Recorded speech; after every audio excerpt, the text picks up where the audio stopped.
I had to give Adam a look at my book. He's probably not seen it over on Find My Comic. What is that? Adam knows all. He sees all. Well, I don't know That's if I right. know or see all. I'm trying to see as much as I can inside of this business. Yeah. It's funny Let's because see that job on death. yeah, Look at yeah, that full Yeah, cover, yeah, yeah. man. yeah. He's So got guys, his this patch jacket on, Shadowhawk. yes, Shadowhawk, you're a Shadow Patch Jacket guy. Once you cross Hell this yeah, I line, am too. Hell yeah. Patches are I'm great. I'm still gathering and trying to figure out what exactly how I'm gonna pattern them on. I've got the coat. I've got a ton Oh, of wow. patches. I just got to figure out where I want them and have the white. Oh, you got the green and the red. Oh, yeah. No. So I'm this so is it. So jealous. these came in just last night. So I did do an advanced printing that people saw in the campaign where you could see the foil, but I Oh, amped up the foil to this like star. It's a little hard to see. You see how like you see all those like sort of like oh yeah. pixelated sort of they call Oh it yeah, star yeah. foil. It makes it Uh-huh. even extra shiny. So this is Nice. Mike Spicer does such great colors. He does Transformers as well. So this really pays off. So this is the standard cover. It'll also be signed by Jason and I. We got it last night. Jason and I are meeting early next week to get them signed because unfortunately he's taking care of his father-in-law who's unfortunately in the Yeah. hospital. But you can see. So this is a Good beautiful camera. epic cover, right? So Is cool. that what Look you at that. wanted for this originally? Is that what you kind of had in mind, or Yeah, this is it. This is exactly for the it. covers? Yeah. So this is, the Yeah. wrap foil cover was always the vision of like, how can we, build this out an issue at a time, but Yeah. make it a collector's item each time. And like, if you went to your local comic shop and you wanted to get this book signed by the writer and the artist with a foil cover like this, that was 28 pages and special, you would pay, probably $40, right? Right. And these people get them on the campaign for $20, right? And so that's like And about, they didn't have to wait in line. and they didn't have to wait in line. And fortunately, these are coming quick. I told them on the campaign it'd be to people by April. We've got them now. There's a little bit of time on signing, and then I got to ship them to fulfillment. But then they'll be going out in April. And then these ones Show are Rex ultra. these are because I missed the red one. I Yeah. tried to get it and it was sold out. And then That was almost like that it same day has you a announced the hologram green look. one. Yeah, so this one it's not quite hologram, but just with Yeah. Nick Pitara's art and colors on there, it really shaped up. Yeah. I mean, they're Yeah. pretty epic. And then this here on the back, you can see. Oh wow, that came out nice too. Yeah, so Mhm. this is what this cover Even looks on like. your Excited. pedo cam, Andy. I think your camera is in the witness protection program. Yeah. Yeah. So with these, and here's what also makes these super special. See this Just a here? tiny little They're pile all of wood. numbered. Yeah. You really So there's want to make only it collectible first appearances. That's the rookie card of comics. Yeah, that's right. So this is it. So these ones are actually even numbered, these Patara covers. Yeah, the red one, it sold out just in a couple of hours of dropping. And then the green one took a couple more days And to what sell. was the print run on these, Adam? 25? So these were 30. So I put 25 on the campaign, but I numbered it to 30 and ordered 30 just because I need one, Jason needs That's one, right. Nick needs one, Right, and then right. also too, I need to save two in case somebody gets trashed in the mail. Right. And which would suck, but somebody paid for it, so they should get it. So there's only 30 of each of these in the world. Two of them are sitting right here. Yeah. And don't touch them, Adam. Yeah, and then this guy, is Oh, here. Adam, I forgot to tell you, my red one got damaged in the mail. Yeah, So, exactly. Oh You're gonna no, need another one. you didn't order one. Yeah. damn it, shut up, Rex. And this is You're not helping. a big shout out to Nick Pitara who did this cover. Anybody who's not It looks familiar with awesome. Nick, Yeah, it looks great. He did that book Axe Wielder John. Obviously, he did some Batman and Superman work. He's a sort of a legend here in that. But if you haven't read his book Axe Wielder John, you are missing out on perhaps the coolest comic in crowdfunding. And it was my favorite book period of last year, of any format, in any arena. So then he, we got friendly over Jabo and Death, and then he did covers. Can we still get that somewhere, Adam? Yeah, so these covers unfortunately are gone forever. I'm talking about the Axe Wielder John. Oh, Axe Wielder John, yes. If you hit Nick Pitar up on X, I think I know that it's going into traditional publishing, so he may have a few left over, but otherwise you may have to wait a little bit till it drops in mainstream publishing. But boy, if you didn't get it, you should try to figure out how to get yourself one, because it's, I mean, what he did with the art and the storytelling. I don't. Adam. It's just. Oh, it's a thing of legend. But so then get that man a napkin. Yeah. And then for this campaign is shut down. So, but if you guys hit me up on, anybody wants to hit me up on X, I can get you a copy. I overprinted on these guys, and then a few of them are going to go on to Whatnot. Now, is that what they call Rainbow?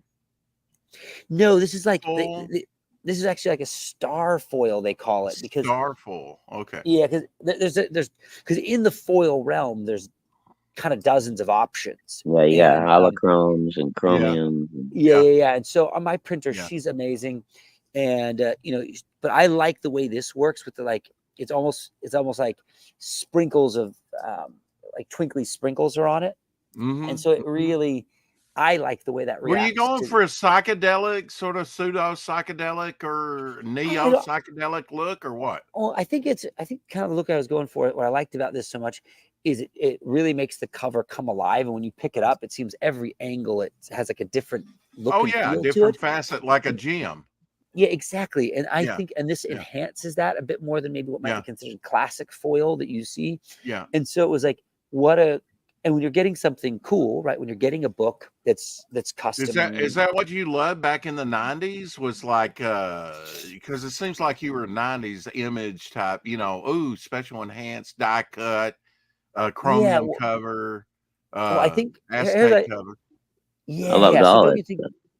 Yeah, I enjoy those kinds of things, and I kind of have two thoughts about it. When it comes to in store, a lot of times I will buy variants at my local comic shops, because I love what that is, to get this special cover, and there's some joy in it. But for me, for crowdfunding, Carrie, you get it. I do like in crowdfunding, I feel like your book, because you're paying a premium price, because you're not just getting it off the shelf. There needs to be a special experience that comes with it to help justify it. I think not everybody feels that way, but I remember the first time I backed a book, back before in the day, before I started doing them myself. And I remember getting the book back to me in the mail. It just like came in like a stuffed envelope, and it just was like a regular trade. And I thought, that doesn't make any sense. You kind of did this whole journey, and you just got like a regular trade. Man, you just gave me a great idea, Adam. So anyways, each time I do a release, with the Kill Journal, I did a leather bound. With the 8th, I did a hardcover with a slipcase, and with this, so Jawbone Death, Psycho Killers, and this additional Finch story, I've done these where I finish the whole book first, launch them, and do these foiled numbered editions, so that there's a that's right. something. You were on Psycho Killers too, weren't you, Adam? Yeah. Are you going to do a second backpack book, Adam? I've got to ask you. For Kids and Monsters, yes. So, I love kids. I love Kids and Monsters. Are you going to offer the backpack again? Yeah, so interesting you say that. So I'm going to do another campaign with it. So I've added 22 pages to it, to that story that you got. So I'm going to do another campaign where I sort of relaunch it. I've added 22 pages. So it can become 4 mainstream issues, 4 single issues in store. Okay. And so, but I'll get that to backers first. And then what had happened is a showrunner in Hollywood, who's had quite a bit of success, has bought the rights to it from me. And so I'm syncing up now with a publishing partner to go to the mainstream, to go to, retail publishing with it. Hence why it needs to be more broken up into 4 concrete issues. And also too, I kind of, based on the campaign, I only could spend so much on the book. And so I feel like that story. So essentially those 22 pages added just make Kids and Monsters more full. It's the same arc. Is monsters and horror your jam? Well, I certainly do love them. It's one of the things I love so much about comic books is, big crazy monsters are hard in movies. They're hard in any other visual medium, but in comics you can have crazy fun visuals. Well, comics should be dramatic, right? Yeah. I mean, it should be a little hyper realism over the top, right? I mean, that's what I think. See, Because like this, everyday life is boring, Adam. I don't know if you've noticed, and everybody's taking a selfie. Who cares? yeah, I want to read more good comics. I agree. And there's something fun about having, pages like this. And this is Let's see that, Adam. Come on, show that thing. Yeah. So this is my favorite page in the book right here. This guy, right? That's just this fun monster smash moment, right? And you get this, this independent book where he's battling these huge monsters, cool. Right? And if you think about that, in movie terms, I could never do a small indie movie with big, huge monsters, right? But you can in a comic because art isn't limited in because it doesn't have to exist in the three-dimensional world. So you can do big stories for small numbers. And that's an exciting thing. And so I love that about comics. I think after we talk about Axe Wielders John, that's one of its joys is it's this big, wild, over-the-top thing. Adam, I got to do this. I know you appreciate comics, so I'm going to show you the color separation to Avengers #4. Yeah, I'm a ham. I don't care. Whoa. So, you're not messing with just anybody here. Yeah. I like good comics, man, but I love the first appearances and stuff. So after all this cover discussion, what I've gotten from Adam is he saw a rainbow foil one day and went, "Wow, what could make this better?" And in the back of his mind, a little girl's voice went, "Glitter." Glitter, twinkle, twinkle. Yeah, it's right. There's something fun about the glitter in that. You know what I mean? Like now, Adam, I'm down with it. Work, right? I'm all up for shiny covers. You don't just you have a day job. You do commercial art, right? You don't do for some big names. You don't just do comics, right? That's not paying the bills. Yeah, no. So like what I do for a living right now, so I spent 10 years as a television showrunner, and right now I produce. So I've directed over 100 episodes of TV and done lots and lots of work. Produced more than 20 movies, but really my what I'm doing now is I transitioned to family. I've got 2 little boys. I'd always done commercials in between television seasons, etc. And I've now gone full in, and so I'm doing a job with Coors Light and Patrick Mahomes. Just finished State Farm shooting for Outback, and for Nathan's Hot Dogs. Oh, wow. So all right now. So I'm in fact, it's funny because we have callbacks. And you got young children because one was born just a couple years ago, or so I have a 2.5-year-old and a 6-month-old. So I remember when the 2.5-year-old was born. That was big news. I thought that was when the first Kids and Monsters came out. I think, wasn't it? Yeah, that's right. And Adam, before I forget, are you going to be offering the backpack again? Yeah, so when we do on the new Kids and so when I do call it the new relaunch, if you will, of the Kids and Monsters campaign, with call it second edition, right? Where I have the whole thing. I'm going to do the backpack again. I'll do one more launching of it, so it'll be kind of the last chance to get it before it goes into retail. To get it first. You don't really mess around. You're kind of like Madeline. I didn't get it on the first campaign, but man, once I got the comic and stuff, I was like, man, I wish I would have got that backpack. Yeah, I don't know how long do you often stay in demand, and are you going to different platforms to crowdfund? Yeah, so so it depends on. I've done Kickstarter and Indiegogo quite a bit, both between them. Like the book I did with Wesley Snipes, we did it on Kickstarter and Indiegogo. I have to ask about Fund My Comic. I haven't done plans for that. I haven't done Fund My Comic yet. I've backed books on Fund My Comic. Like I haven't done Zoop, but I've backed booked on Zoop.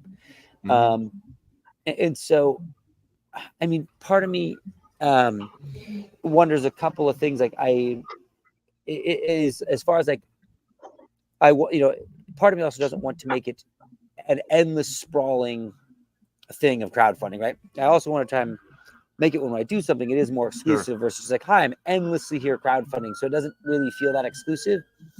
And so my kind of thought is if anybody would go to Fund My Comic, will they also go to Indiegogo? If so, or I should do it on Indiegogo, right? What I would say is that maybe try them out on a second chance offer. That's mainly what they got when they first started up, was second chance offers, because most of the campaigns weren't starting up at that time. It was like they went over there, you know, and had already previously been on another platform, whether it be Kickstarter or Indiegogo or something else.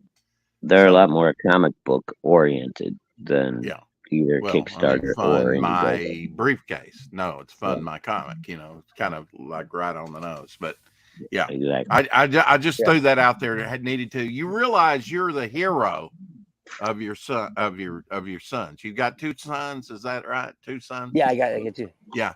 Yeah. Boy, you got to play Cowboys and Indians a lot here coming up. You got it. Oh yeah. I mean, my father would be gone all day, and when he got home, I and my brother couldn't wait to tackle him and wrestle in the floor with him. Wrestle with your kids, Adam. I still remember that with my dad, you know. Yeah, no, and I remember how I felt at that young age about my dad, you know. He was my hero. My older brother was my hero. I think inherently people need heroes in their life and people to look up to. There isn't any question about it. And I think that like that is sort of the joy of comics in many ways. Is this sort of like heroes and building fantastical characters. To see, you start to realize how valuable little characters are to kids, because you know, when I have my sons, you realize, man, it's easy for them to latch onto the idea of Spider-Man or Mickey Mouse or and you know, Blaze and the Monster Machine, and it gives them something to have imagination surrounding and to imagine a world yet, because they're only 2. They can't actually fully experience the world and foster, you know, exactly.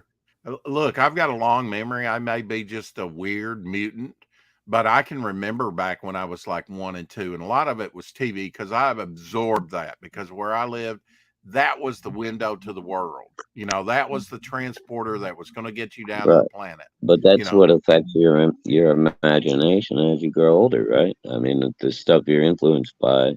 Exactly. I experienced Spider-Man. I experienced Fantastic Four on cartoons in the late 60s, way before I read a comic. You know, well, I think that's in general. I think that's it undergirds. I think, you know, if you liked it then, even though you may have forgotten about it for a while, if it's because we didn't have like replay stuff like VHS tapes, and you know, once you saw it, it was gone. Sometimes it was wiped out of existence. You know, that early TV. I remember the conversion. I know I'm talking about petrol oil and dinosaur times, and we were Fred Flintstone with our cars. You know, we were archaic, Adam, way before you were born. But I remember when TV went to color, you know, from black and white to color, and they would advertise The Fugitive in color, The Invaders in color. You know, it was a big, and everybody had black and white TV sets. You know, it really took to the early 70s for us to kind of get that RCA that was a piece of furniture or whatever, Zenith, you know, and go change the channel. Console. There was none of this. You got up and you changed the channel. You did the rabbit ears. Hell, I was the remote. My dad would be like, "Hey, son, go change the channel." Up against the back of that. Hey, son. Well, see, I mean, that's like, definitely there was a different time. And I think there is, you know, you can't erase the modern world because that's what you're living in. And so it's how do you try to capture as much magic as you can? How do you create these escapism characters that are fun to play with, that are so great about comics? And also, how do you create physical interactive experiences, like you're saying, wrestling with your kid? Like, how do you get that in a world that wants to just play a board game? Look, man, I remember this stuff from when I was a kid. Maybe it was because I was adopted, and they were like 10 years older than every other parent with children my age. You know, they passed on that maturity. And I did not come to these revelations by, you know, just overnight. It's taken me a lifetime of introspection and looking back at what I like. But now some things stick with you, like the joys of collecting your comics and what thrilled you as a kid. If I can capture a little bit of that in my comic, then I've done my job, because you've always got to say to yourself, this might be somebody, and indeed, Devil Flyer is going to be the first comic for some people. They've told me that. So, that's awesome. The first comic they may read is mine. That's awesome. Yep. I think that's a very special thing, right? And I think that, we as a cool feeling. Yeah. And we have we obviously have a very strong feeling about these books, because they shaped us. They give you memories. There's just nostalgia, right? And I think that Thundercats recently, Drew Moss did some covers for me from The Exile, is drawing that, and he's doing a really great job of trying to encapsulate something that has big nostalgia. Or Transformers, for example, Daniel Warren Johnson is doing. If you aren't reading it, he's done some incredible work. I've been noticing on Twitter, or probably on YouTube too. You probably broadcast it to Twitter, but I catch it on Twitter, where you're like, here's 5 books that you've absolutely got to know about, and I like that. Yeah, I think so too, because I try to keep it as short as possible, because you don't want to hear a 20-minute review about a book that only takes you 15 minutes to read. Right. You know what I mean? Yeah, right. And so, but like, they're doing something really, really special with these nostalgia pieces, right? Which I think are always kind of hard to hit, because nostalgia is a unique thing, because it erases all of the weaknesses and bad points of something, and you remember it in a light that it never even was in the moment, right? Adam, I believe you're a man of faith, aren't you? Are you? Are you a man of faith? I am. Yeah. And I guess that's kind of what leads you to a spirit of excellence in everything you do, huh? Yeah, I don't think there's any question about it. I think that, this commitment to excellence was faith-based for me growing up, and, and is now now from childhood on. And my dad was a faith-based, scientist. He's a research scientist and very committed to excellence. Yeah. And so I think that that's that hard stick-to-itiveness that comes from strong religious commitment. Like, in very few arenas do people talk about obedience, right? That word, you don't even, it's a very uncommon word, but the power of obedience is you can then commit yourself to things that your feelings aren't aligned with. And some people call this, that's terrible, you show what you feel. And I think that's the great lie of life, is because weak people follow their feelings. Strong people follow their principles, even when their feelings don't align with those principles. Right. Because feelings are kind of, we kind of cycle, don't we? Exactly. And there's nothing wrong with that. That's how they work. That's normal. Right. That's normal. That's why courageous people can say, hey, I'm scared. I don't feel this, and this is awkward, but I'm going to do it anyways. That's why we look up to them. That's why you want to follow them. And courage is a commodity that, and also to stick-to-itiveness, right? Like the ability to stick with something. I was talking with a buddy who has been thinking about partnering with and buying a comic shop here. Oh, wow. And he was talking about how hard it is to get employees. He's like, sort of anybody under 25 is almost impossible to get them to show up to work consistently. And not trying to insult young people, because there are many great ones.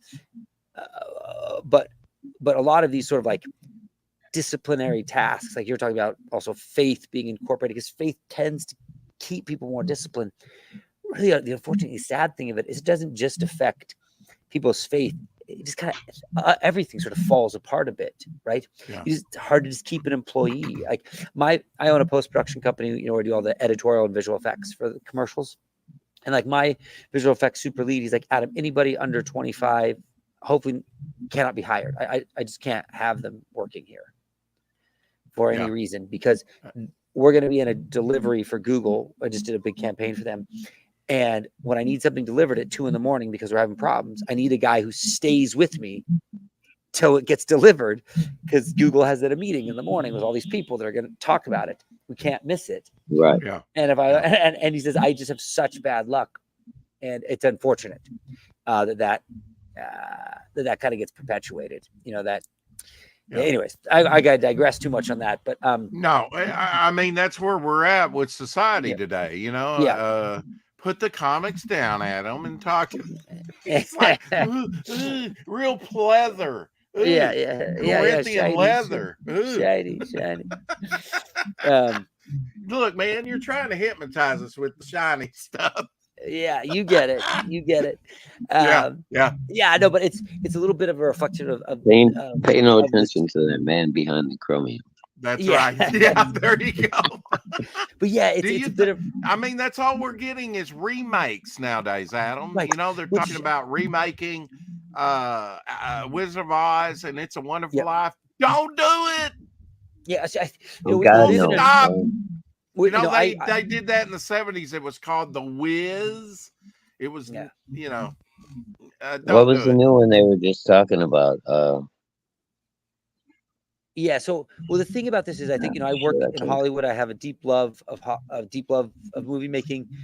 And this industry is fraught with some complexities. Because the vast majority of. Do you study silent film? I don't know that I study silent film. That's a good statement. I've certainly seen a fair share of them. Like Metropolis. Metropolis is that's an amazing picture. Yeah. That's an amazing picture. But like our business has a complication that's come into it, right? Because movies have gotten more and more expensive to make, and they've become. Did the strike affect you? No, because I've been so hard in commercials, and the commercial contract was not being there was no strike going on against it, so it wasn't a factor for me. Okay. But what you have ultimately, right, is you have an industry where it becomes increasingly more expensive to make these films. So there are bigger and bigger financial risks, which means because they're corporations that run these operations, and they're corporations where the movie making division is only a fraction of the bigger machines, such as Disney and AT&T, which own, or now Discovery as well, own essentially about 80% of all the movies that are going to get made. It's owned by just two CEOs making all the decisions, if you can imagine. So they're in a place where they are then optimizing for profit and optimizing for safety on audience response. So their objective is always going to be to remake, go with proven IP, etc. And so this arena of like exciting, like you're a filmmaker with a great script and a great director, and like that's not even a thing anymore. You have to be a very rare commodity. So, but the catch of it is, and like that's why we get so many TV shows from South Korea, for example. Many of our TV shows, such as The Masked Singer, it's a Korean show. Much of our TV is now being actually made first in Korea and then in the U.S. Well, you can imagine South Korea put Filmation, the last fully in-house animated house out of business, was the Korean animation in the late 70s, late 80s. Dude, there's been some real good South Korean horror coming out the last few years too. Totally. South Koreans, I have the most respect for them. Really, all over the world. I mean, I'm seeing movies out of Russia. I'm talking about specifically South Korea. They're killing it. I watch a lot of South Korean content. Boy, because what's happening is they are still in the arena where you can just have a great script and an idea and be made into it. So they're taking all these incredibly bold risks. They're not IP farming. They're making, and so as a result, that's the arena where all the new stuff is being incubated, and then we're cherry picking it from bigger studios. Are you trying to get all your books in the stores? Or some other venue? Well, I think, I love local comic shops. I think they're a really magical part of the industry and the experience, for myself of reading comics, and retailers are. I got nothing against the local guys. It's all against the big two. Yeah, which are not retailers, for the record, right? People's concerns with big, massive, multinational, huge conglomerates. It's not Fred down the street or Andy for me down the road, who's got him and his child he's trying to support running a shop. Those people are not. And just coming out of the pandemic, that they took a big hit during that time. A big hit, and that's the thing. And I think it's really unfortunate. Sometimes they maybe get cobbled together, and it's unfortunate because most shop owners, and I, you can see from my videos, I tour a lot of them. There's a lot here in Los Angeles. Whenever I travel around the world to shoot, to film, I always go visit them. They're really committed, excited people about the industry. They have like a lifeblood to it. They're the people who are selling and pitching ideas to their, customers. Right. And it's like, and in general, and I backed this documentary on Indiegogo the other day called "Can This Comic Shop Survive?" Right? Surviving comics. I saw that. I signed up for that. Yeah. Oh yeah, I did too. Okay, cool. Yeah. It's like, I'm interested to see what this is. And so like, like our enemy is not that guy, definitely not like the local comic shop. And with anything, sure, there are some owners who might be a problem, or but that could be said about. Were you surprised by the woke crowd and what happened with that one comic shop owner a couple months ago? Yeah, well, the thing about it is, I think that comic shop owner, it was frustrated and made a comment, right? And then there was a handful of writers who I really respect who kind of responded negatively. And I think that their response, because I know those writers work and I know those writers and I really have a lot of respect for them, is that they felt hurt that somebody said to you, "Hey, your writing sucks. Don't do what you're doing." Right. And so it got personal. Yeah. Versus people being able to be maybe a little more level-headed about it. He could have probably been more articulate about it, right? That's right. And to say, "Hey, guys, I appreciate these creative attempts you're making, but what's happening sometimes with these changes is I'm losing customers." But he's down in the trenches. It's their margin is thin. And unfortunately, he was absolutely telling the truth. He just didn't do it. Exactly right. Absolutely. And that's why I appreciated Mark Millar, who I've loved for years. I've read there almost anything Mark Millar hasn't made that I haven't read or seen the film of as well. I love Mark Millar. I thought was so gracious in the way he brought the guy on his channel. Because Mark Millar, love him or hate him, this is a man who's committed to the industry, appreciates it, is doing what he feels is honestly the best things for it, and has stayed really true to his creative, right? And so I have mad respect. I've heard from other professionals that he's actually a pretty good dude. Oh, that's great. Yeah. I know he pays people well. He's responsible. And, once again, no one's perfect. I've met a lot of TV shows, a lot of movie stars. No one's perfect, but I don't think that's the request, right? I think. How do you stay grounded, Adam, in that churning atmosphere that you're in all the time? Well, faith is a very meaningful thing as well too. Reflection on those values. My kids really help me out, and also too, I think. Once again, it's committing to the principles above your feelings, right? And try to reset yourself on like what's the key principle, not what's the dangerous thing about feelings, Adams? Well, the dangerous thing about feelings is people who live by their feelings are untrustworthy and they do terrible things to other people, unfortunately. Whereas people who live by principles, they know are what holds society together. They're what hold families together. They're what hold any industry together, right? Because what can happen in any tough moment, people can choose their feelings over their principles, and it causes all kinds of problems. You have wars, where we have wars currently. Well, you just cited an example with the writers. They kind of took it personal, and that was a revelation to me years ago when I was going through a difficult time. The psychologist that I was seeing, because I'm not afraid, even as a man of faith, and really faith brought me out of it ultimately, getting back to God. Sure. But in that moment that I wasn't, I did learn a good principle: don't take it personal. That's right. You got to learn that. Don't take it personal. If somebody's coming at you, 9 times out of 10, it's their problem, not yours. Don't you take on their baggage. That's right. And that's right. And so I think that some of those, things got personal with that. And I think, probably in hindsight, I'm sure several of those writers, when they thought about it, probably mellowed out, but they lashed out maybe in the initial. And the same thing, I'm sure also Glenn, the shop owner, he also probably, having thought out, maybe thought, it might have been the right way to say that.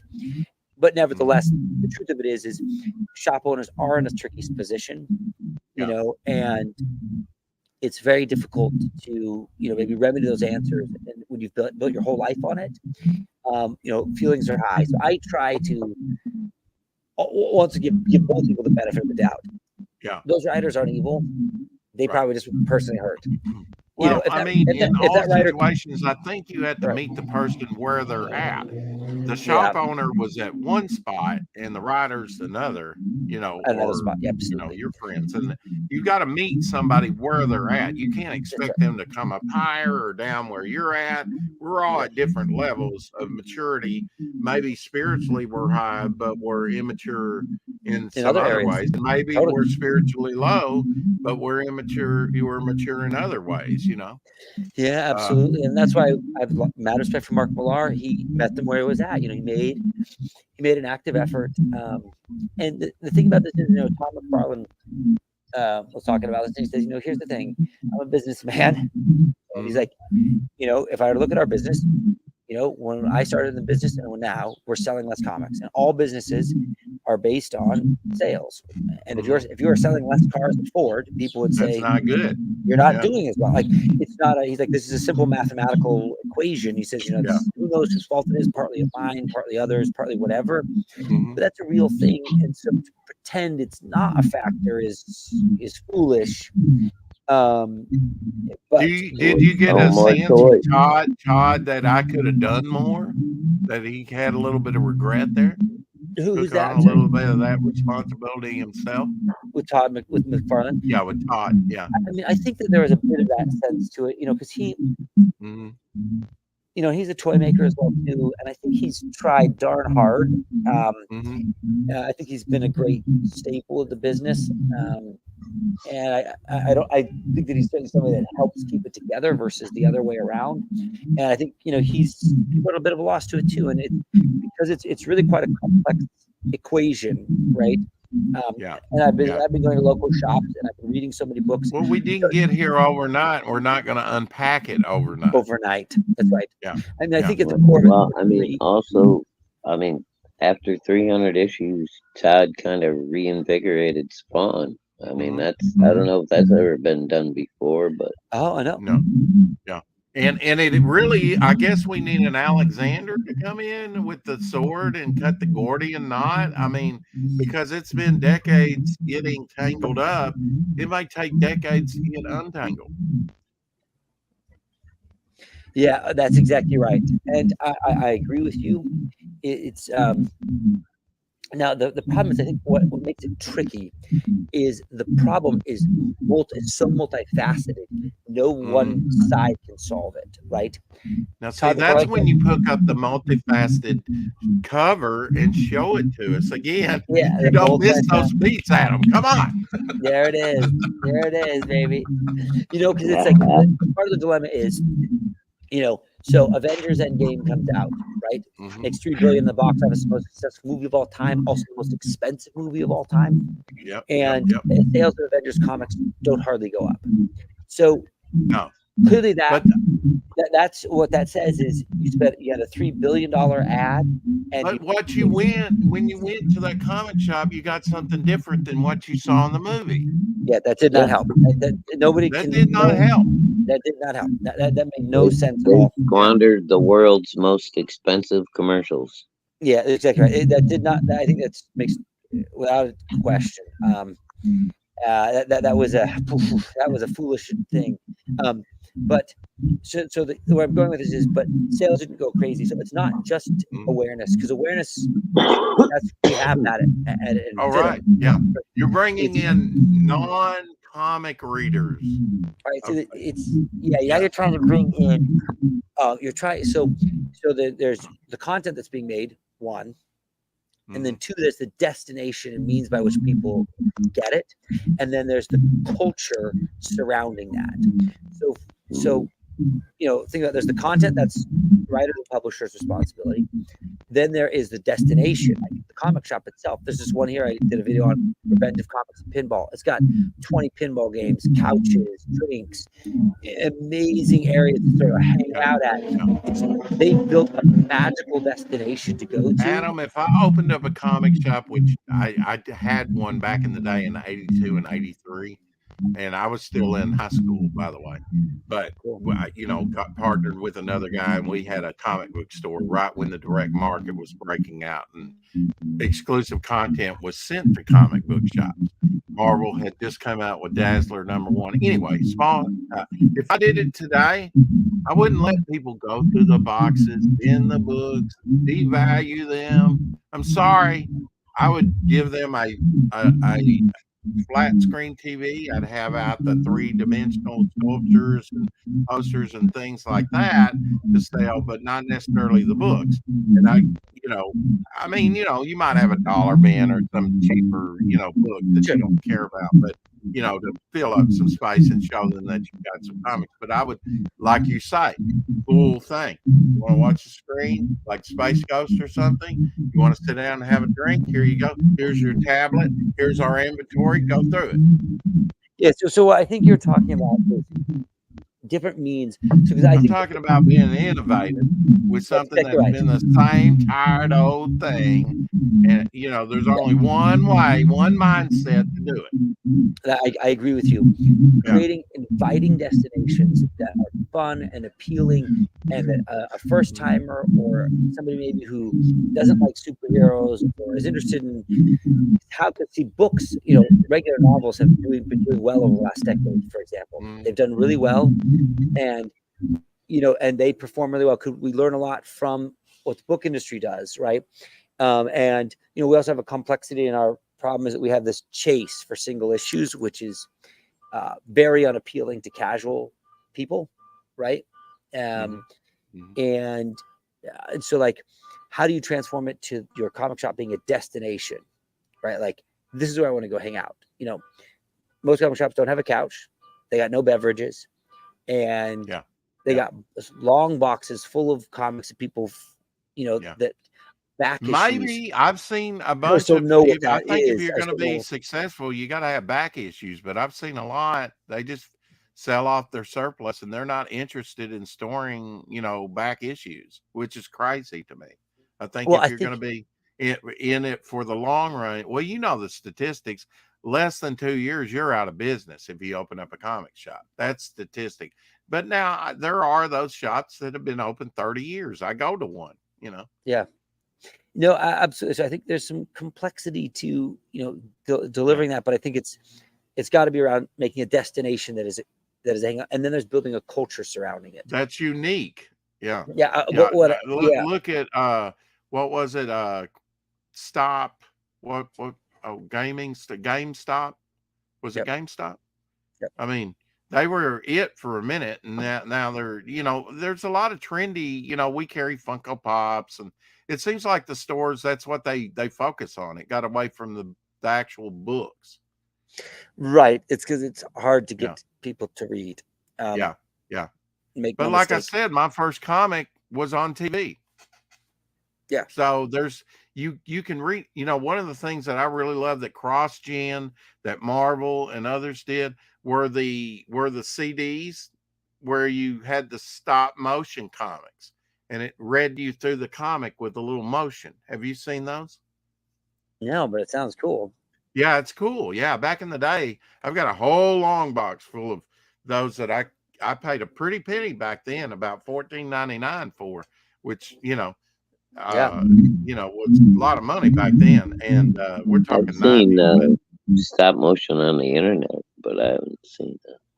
Yeah, if I could share them with you, I would. I mean, you had CrossGen doing stuff, and that's where I first experienced CrossGen comics were those, and it was like they would do, Marvel would do a new Daredevil story, but they would do like Daredevil #1. Yeah. I'm very cognitive of your time. This is my last push here, guys. Job on death, baby. All right. Showing us something you can't have. Red and green gone. Red and green gone. Yeah, that's gone. Yeah. But that's DM him over there on Twitter. My red one got lost in the mail. We're coming up. This is episode 693. We're coming up on our 700th episode, the 28th. So I will be dropping you a link. don't feel bad if you can't make it, but if you can, last time we had on Preston Acevedo, we had Gary Martin, we had Dan Barron. we had Mike Barron on, maybe Dan Lawless, Russ Leach. So, you know, who knows who will show up for the 700. So that was at 600. But I think Glenn even came on for a few minutes that day. Yeah. Glenn Fleming. Yeah. Oh, yeah. I mean, we had, and Doc Blaylock, there was a bunch of creators, but feel free if you got time. If you don't sweat it. Once you're on, every now and drop you a link and feel free to just drop in. Don't be freaked out. Like, oh, am I supposed to be there? Because now we're buddies, and you're going to come back on at some future point. Hey, Phil. Raid Comics in the house. Hail Philly. Well, you know, give the wife a hug and a kiss for us and wrestle with the kids and play board games with them. Do fun stuff in all you're doing, you know, and don't take it personal. I will not. They say they hate you because they really don't. They're just mad. Kids say that's right. They're just mad. Yeah. Kids should never say that, but unfortunately they do. Where they get to be teenagers. Yeah. So any last thoughts, Adam? Nope. No, that's it. Okay. All right. Well, thank you so much for coming on, sir. All right, then. Hail, thanks for coming, brother. Thanks, guys. Yeah. I'm not going to end it. You're going to have to pop your stuff out because we're still going, brother. Right, we still got a show to do. Thanks, guys. See you later. Yeah. Well, that was cool, huh? Unfortunately, he's a busy guy, but we'll get him on again. You are wobbling, so you want to kick yourself again and come back in, and we'll start afresh. Oh, yes. Carrie says eating tuna and sweet corn. Say something with you and Rex and Shadowhawk. This pizza is lush. Oh, it stopped crack on. What's crack on? Okay. Anyway, Shadowhawk, you may need to pop in and out. Sounds like I'm talking dirty to you. I'm not. Laugh out loud. Yeah. Anyway, yeah, I got some drawing in.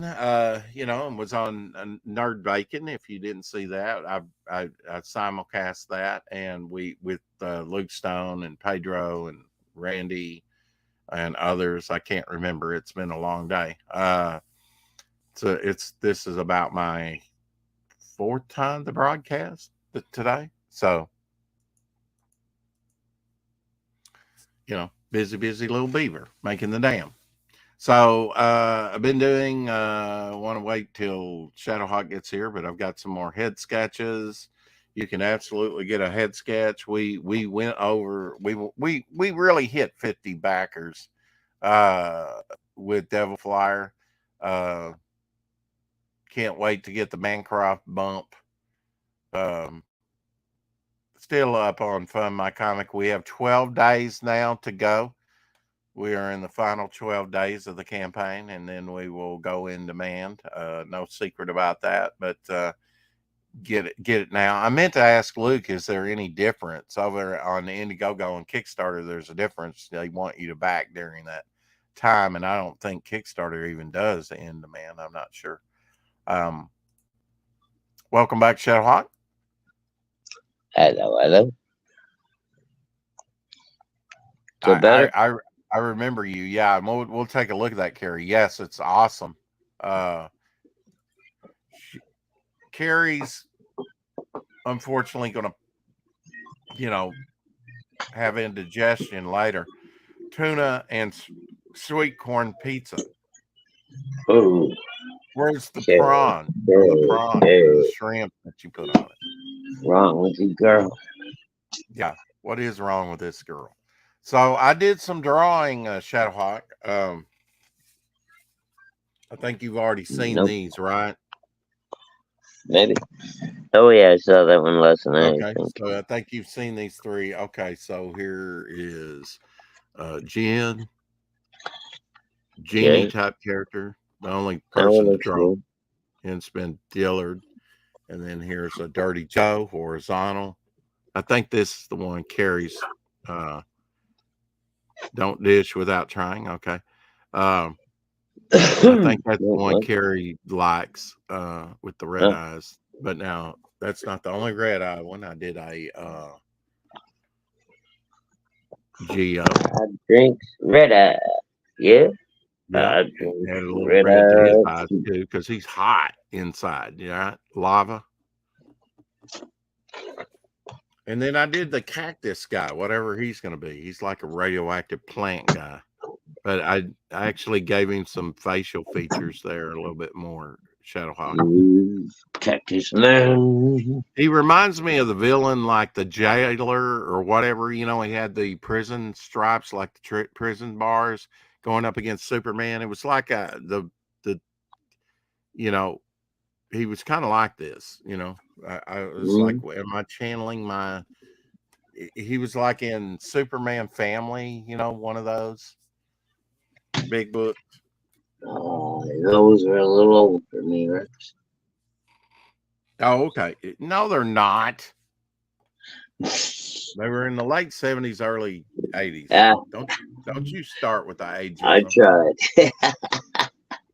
Yeah. I occasionally pick those up. Didn't realize.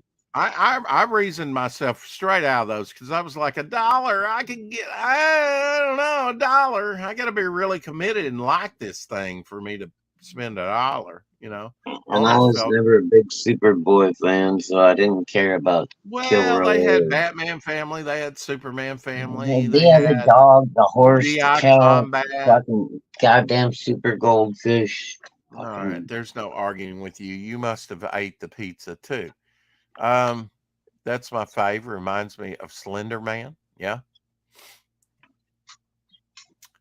Yeah. Well, that's Dirty Joe. Super Hamster at one point. Super Hamster.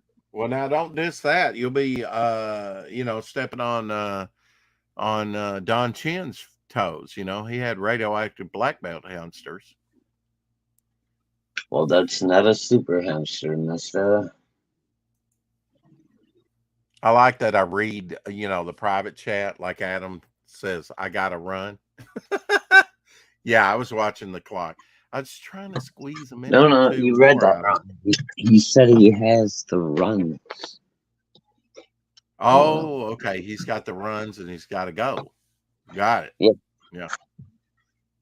Well, just go and continue with the interview. You know, you're talking about perseverance and persevering, right? And powering on through. Be a trooper. Make a mess in your pants and sit there like Biden every day. And finish the interview. What music are we listening to that we're going to get struck with? Oh. Sounds like you on Mandalorian. I mean, not Mandalorian, but what is it? My wife's ringtone on her phone. Oh, okay. It's a mandolin. That's what I'm trying to think of. And welcome to the show, Mr. Ethan Van Sciver. Oh, no, it's Elsie. There's the near birthday boy. Now, I believe my sister's birthday is tomorrow, Elsie. Now that I have a sister. So her birthday is like the day before your birthday. Yeah, can you hear me? He's got new earbuds in. Can you hear me now? Can you hear me? Yep, really good. Yep. Good. Mm-hmm. Finally found something that worked. Well, I'm going to mute Shadowhawk just for a second to make sure there's no echo on your end. Whoa! And there goes the camera. No, I was just turning, you know. I want to hear if there's an echo. Okay. There is an echo on my end. Just to let you know. Yeah. Yep. Well, a little bit. Take it out. I'll take the earplug. I don't know. I'm scared. I don't know either. I don't know how to resolve it, you know. Give it a few minutes. Maybe it'll figure it. It'll get worse. Yeah. Oh. All right, Elsie, since you came in late, unless you were watching, this is what I did today already. This one. No, I'm watching. Oh, you were watching? You've seen these? Okay. No, I haven't seen it. Oh, you haven't seen them. Okay. All right. No, I didn't see it because I just got back. Oh, you got back from picking your granddaughter up? Right. Yeah.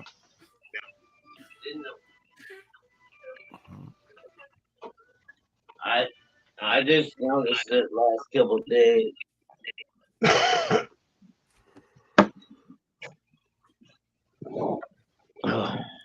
And I did these the other day, Elsie. I don't know if Duke is ever coming Wow. home. That's pretty nice. He's coming home tomorrow night. Where's Twisted Okay. Man? Twisted Man. Is there, baby? Twisted Man. He's got time on his side. At least Well, he warps reality. Oh, and I did this like a test. I was using metallic colors. Pretty wild, huh? Yeah. Putting bacon in it. So what you been up to besides picking the kids up? Hey, Doc. Send you the link, Doc. What's happening, Doc? You got time to come in? We're here. And if we are here. Echo, I'll unplug these things and maybe echo even more, huh? If that's the case, I'll get off and try the headphones. And if I can't do that, right. I just won't keep working. That's all right. I'll jump out. I'm tired anyway. All right, Shadowhawk. You get you some rest. Get you a nice hot shower. Thanks for rest. Thank you. Halo. Keep collecting, and you gonna bring on Doc so I can say hi? Yeah, here's Doc. I gotta wait on the old man to get here first. Whoa! Hey, Shadowhawk, you sound exhausted. You do, yeah, brother. I'm pretty pooped, man. Thank you for popping in. Well, pop out and get some rest. Love you, brother. Good night, everybody. Good night, brother. See you, brother. Do the hand wave. The parade wave. What's going on, Doc? Here's Doc Blaylock's mummy that he digitally enhanced and put a background in, which is pretty cool, huh? Look at that. Modern day mummy. Yeah, the only digital part was I fixed the smoke because I boogered it up terribly. Oh no! So you're saying when I get the original, it'll be unsellable? I got it. You're not gonna get the original. You'll get a tiff of that. Not. You'll get that as a tiff. Ooh, that wasn't the deal. Okay, all right. So whatever. That's not what you paid for. Wait, I paid. Wait. No, you did not pay for that one, sir. Don't even try me. No, I'm just asking. No, yeah. Jimmy Reyes says that he is finishing up Dragon Rage. He still has 6 pages. He says that'll take 13 to 15 days to finish, and then he'll be done with Dragon Rage. He's also said that he started a layout for my cover, and I'll send it over soon. So we'll get a sort of preview to that. So Herman P. Hunter set me up on a show for the 28th at 8:45 p.m. Eastern. So I don't know what show I'm going on yet, but I appreciate that. So I'm sharing today's work with you, Rex. Okay. So this is our investigator out trying to run down leads. I thought he was trying to help that poor fella that's sitting there on the street. He's giving him a little something to get him some information. Oh well, that's helping him, I reckon. The payoff. The payoff. He says, when I need clues, I turn to my street choir. Abby. Abby. Hey, Sorry, Abby. Doc. Didn't mean to cut it short, but everybody's hadn't seen Abby in a while. Hello, Abby. You gonna jump up? You gonna get up here? I hadn't seen you in a You while jump either, up for Doc. me? How you doing, buddy? Yeah, LZ, it's good to see you. No, See you, you're man. not gonna get up here with me. I hope I ain't echoing too much. I'm trying these Be new right back, guys. earphones. Okay. Whoa, wait. Oh, Thought he Do was you? gonna throw us out, didn't you, Do you? Doc? Yeah, oh, I always think he's gonna. See, there he goes. ain't I a stinker? Oh. We don't know what you're doing. Let me grab my drink. I opened a drink and left it in the other room. I'll be right back. I'm gonna do that now.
LZ, how have you been?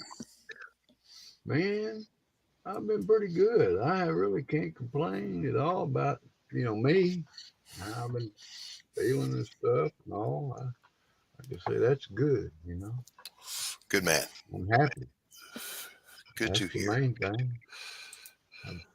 I was, as far as I'm definitely kind of coping with dealing with the new, I would say, a new chapter in my life.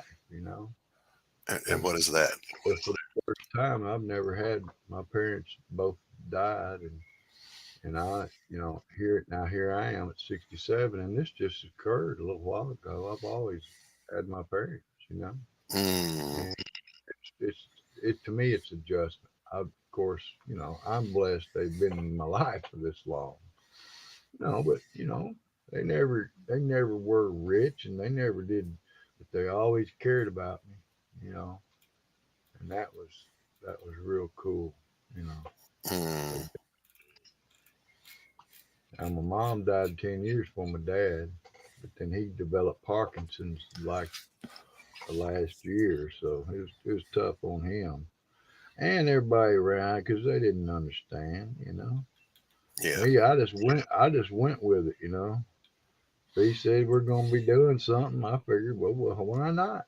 You know, Right, if right. he's, you know, if he thought he was fixing to do this, and we were going to help him, I mean, because that's what happened when my kids and my grandkids, we all went to visit him, when he got pretty bad. Yeah. And I really don't think he recognized all of us.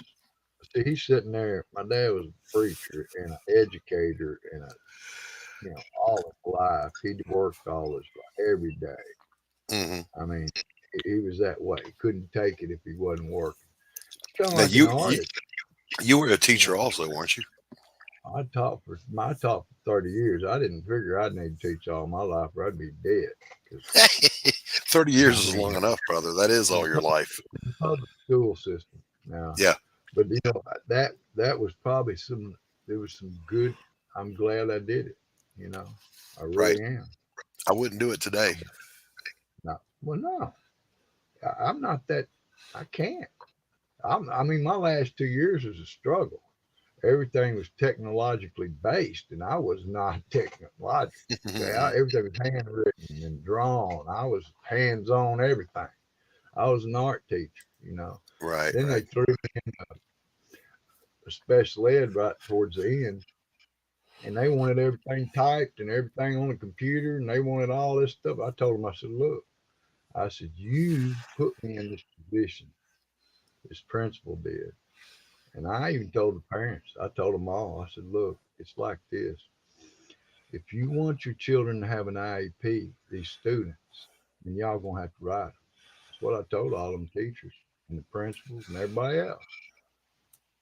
What did I have to lose? You know, they're gonna fire me. Right, right, Like my right. you know, they can't fire you, you know, without something. You know, I'll try. I'm always tell them I'll try, you know. I said, but you know, it's like this. Think about it. I was in school, brother. I was in a big school. And for over 10 years, didn't nobody observe me come in my Mm, class and sit down, take notes on what I said and wrote down every word and everything that happened in the class the whole time. And mm-hmm. if you didn't have things scripted, if you didn't have it scripted, oh my goodness, man, you didn't do good. Well, I didn't. I told them I didn't care what I got on it. I said, you can just go ahead and give me zeros on everything. I said, because it don't matter to me. You know, what's it Mm-hmm. going to do? It's not going to give me a raise. I said, my dad told me, well, I didn't tell them, but my dad was superintendent there in the school system. He told me, he said, son, he goes, no matter what they try to get you to do, no matter what's asked of you, you do your job, you teach them kids. Yep. Teach the kids. Make sure you're doing that. You do that, they can't fire you. Mm-hmm. Now they can reprimand you and they can tell you how bad you done and all that, but I'm fixing to retire. I didn't care. You know, I taught them. I taught them my way. I always did because I didn't know any other way. So, and Right. I certainly wasn't going to sit down and write like a play. That's the way my class is. What? Come on. That's not teaching. You give them Doc's a life wealth of experience. knowledge. He was asking about you, Doc. He missed you. What? He asked me in a private conversation. Elsie did. Where's Doc? I haven't seen him in a bit. I was just wondering. I figured you was working on something, but you know, you every time I'd come on, it seemed like you'd always be there. You know, Mm-hmm. and you Well, wasn't there, and I was wondering. I was wondering what happened. You know, oh no. if something happened, I'm glad nothing did. Nah, I've been extremely busy finishing up a damn dirty thing. Well, I'm glad you're getting it done. Yeah, Yep. that's like Jimmy Reyes has been busy finishing up his book, Dragon Rage, and it's still going to take a couple weeks. Yeah. It's a big endeavor, man. When you do these big page books, and you Well, want to do your best work. this ain't a big page book, but I just transitioned over to using digital and doing the edits and cleanups and everything has been a hoot and very helpful, but it's time consuming when you're learning something new. Yeah, when you're learning, brother. But Yeah, that's well, the you only way seem to to be do it. coming along on it. Is to Yeah. sit down and I'm good at learning the hard way. Yeah, you don't and me allow. both.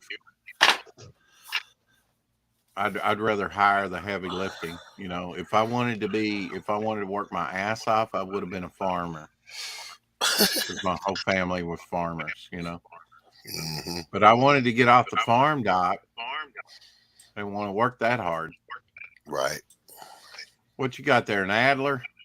What you got? Oh yeah, I got.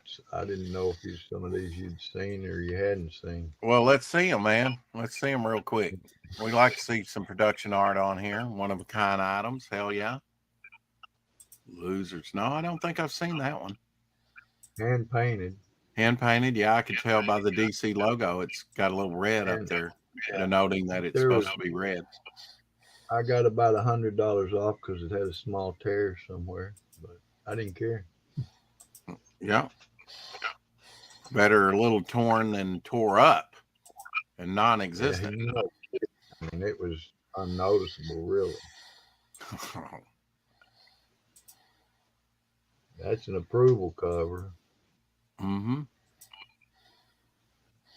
Means that's what they sent them to say. Is this what you want?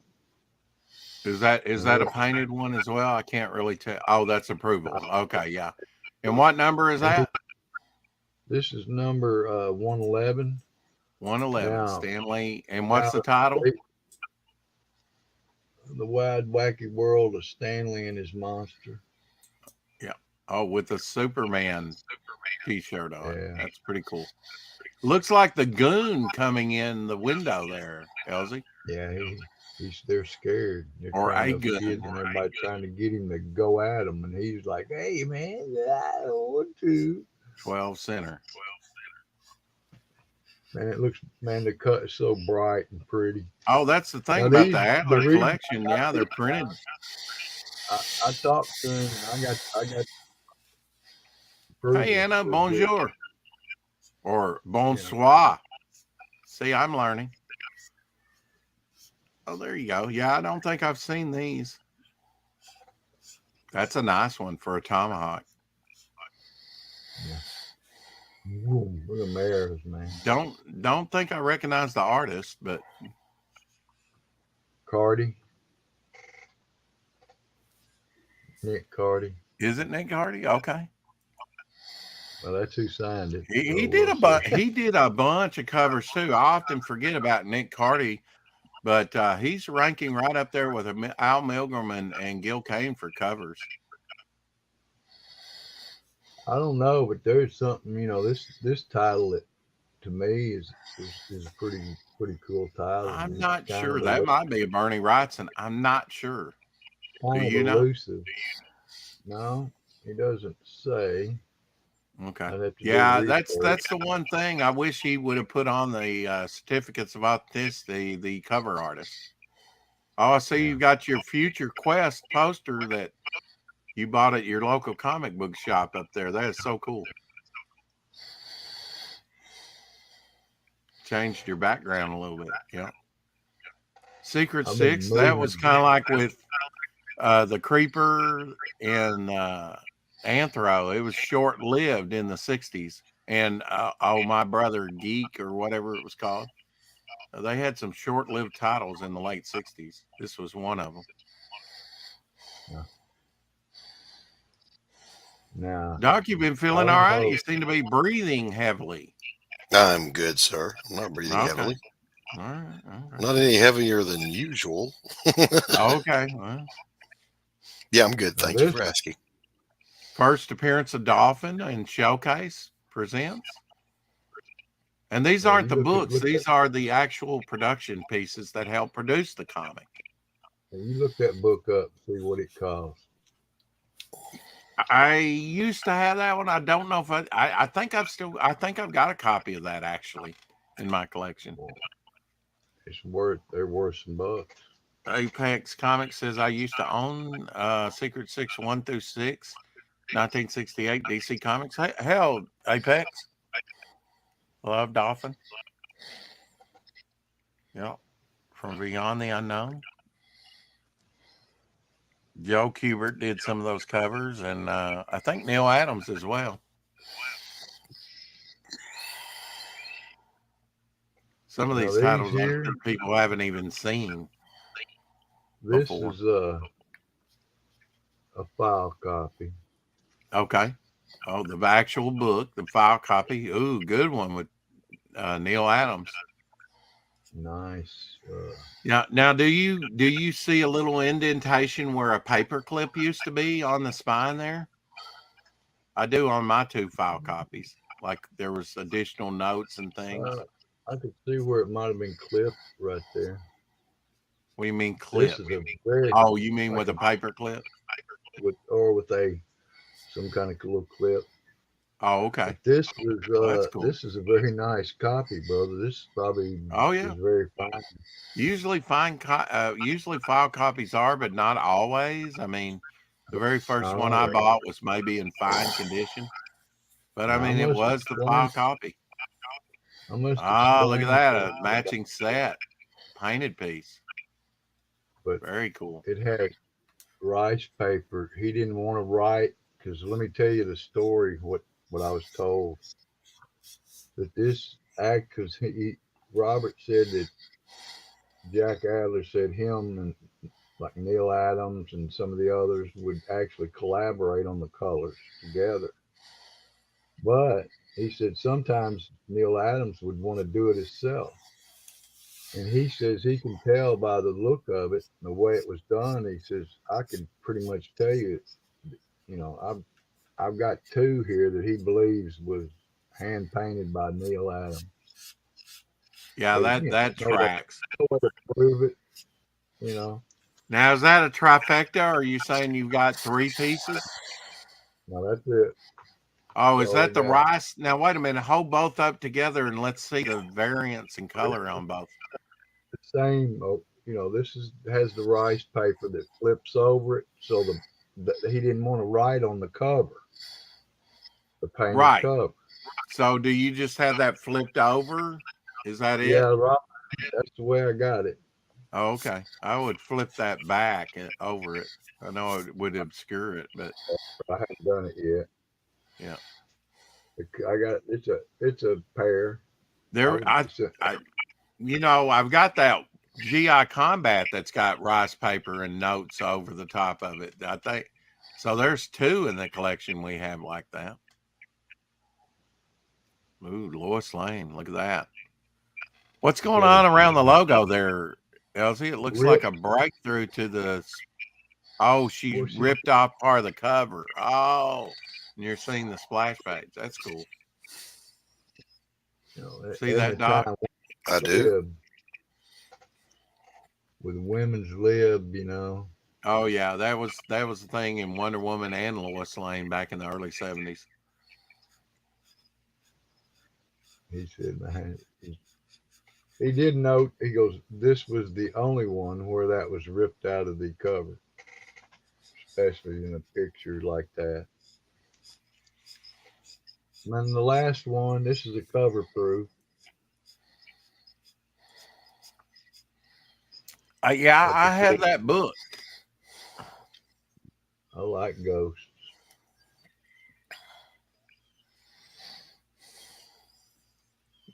Haunted Hero of St. Helena. That was you were saying that you had a pretty good extensive collection of Ghost by DC Comics in your collection.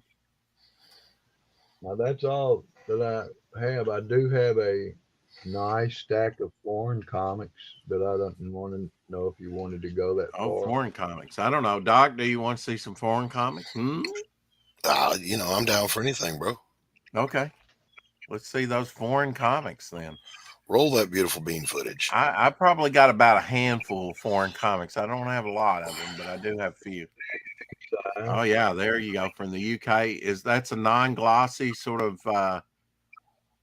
no, it's kind of glossy. Is it glossy? Okay. All right. They did do a few glossy ones, but most of the time they were just your normal interior. What am I trying to think of, Doc? The type of paper they used. It was back in the day. Yeah, back in the day. Yeah, newsprint.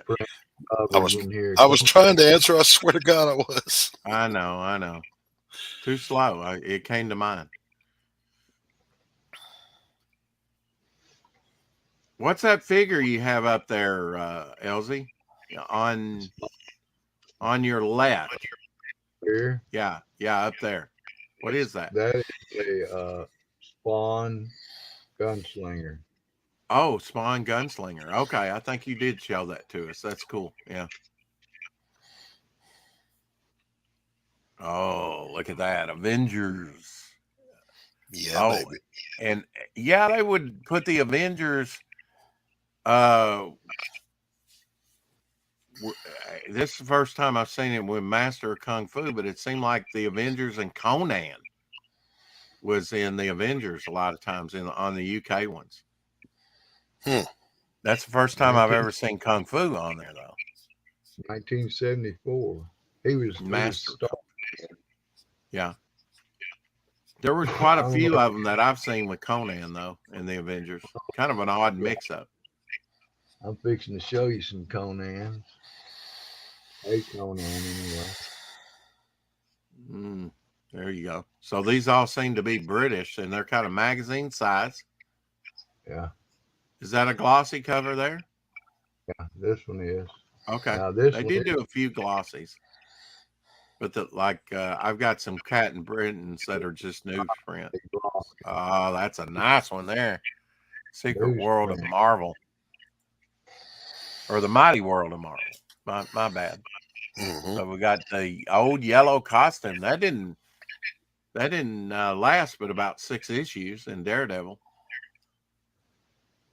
Pretty cool. And then it comes some of my favorites. Save the best to last. Oh wow! Look at that. That looks like a Paul Galassi cut. Oh, and Swamp Thing, Bernie Wrightson. Wow. Where is that from, LZ? Do you know what? Where did you write on the tape, or what? What is it? Greek or Dutch, or you don't know? I can't read it, man. Right. That's why I asked. When you bought it, did you write that information down? The world may never know. Makes it hard to resell when you don't know what you got. A dinar. What's a dinar? A dinara? What is a dinar? The cash. Doc, do you know a dinara? A dinari? I thought it was Iranian, but I don't know. I don't know that. Wow, that one's not correct. Look at that.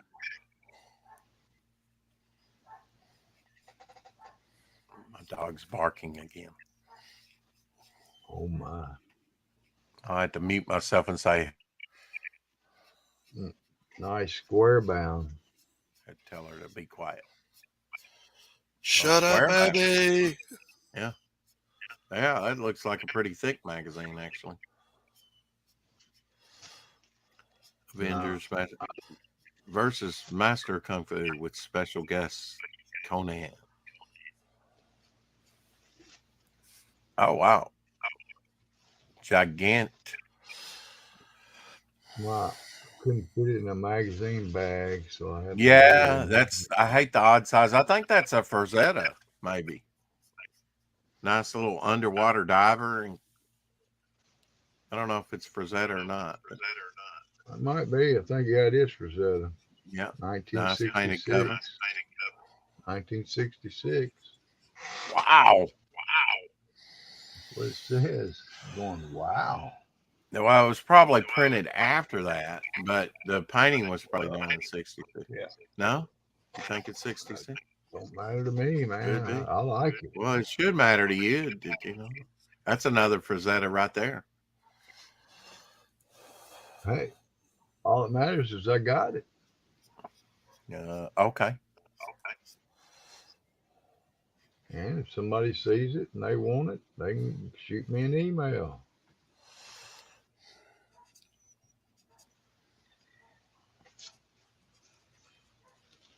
Ooh, yeah, I like this one. The only thing about these are I hate the odd size. You know, it's hard to collect. That is cool. Look on Dog the back. with a cigar in his mouth. Mickey Mouse on the back. Wow. Very cool. You kind of get to see new layout and how they do it, how they design their comics. 1988. In 1988, it shows this dog smoking his cigar. That's a smoke. Skull's head. Oh, Skull's head. Oh, I see that now that you pointed out. That's a big, thick book, isn't it? Hey, Abby. It's pretty thick, you know. What you barking at? Do you want a cigar too? Yes, Daddy. It's Daddy. I got me a good-looking girl. She's just wanting some attention, some love. Another Frazetta there. Wow. That looks geek. That looks geek. No, that looks Greek. Geek. See how words come out?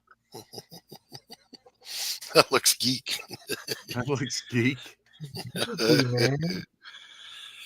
It just slips out, Doc. You know, that's geeky with Donald Duck up there with Frank Frazetta. I mean, yeah. Come on. I find once I get in this microphone, I might say anything, Doc. Garfield. Oh, Garfield on the back. On the back. Cool. I mean, that's wow. That's a big, thick one. Yeah. Now this is crazy. Ooh.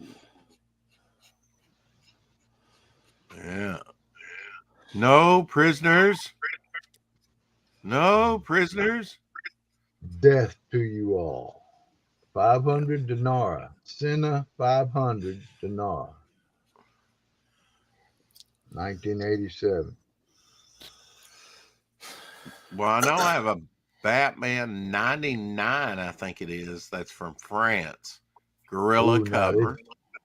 Painted cover. Man. Okay. Ooh, yeah. Ooh. What we got? Dennis the Menace with Frankenstein. No, I'm kidding. That looks like a Mike Plug cover. I would say that's Mike Plug.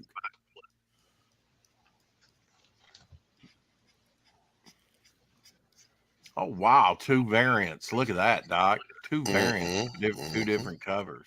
I mean, 2 different countries. That's very cool. Spider-Man up top on that one. Look at the color difference in that one guy with the rock. Mm-hmm. One's got a tan and one's white heterosexual man clinging to his cave woman. Oh, wow. Look at the coloration on Frankenstein. A lot different there. You've got purple and brown, and on the other you have green and brown. And they kind of gave him the Superman blue hair, and on the other he's kind of got purple hair. That's pretty wild. Purple highlights on his skin. Yeah, that's a nice blue cover. That's probably taken from the Marvel Frankensteins and reprinted. Cool, isn't it? Mm-hmm. That's cool when you've got 2 to compare and they're different like that. 1978, dude. They're in good shape.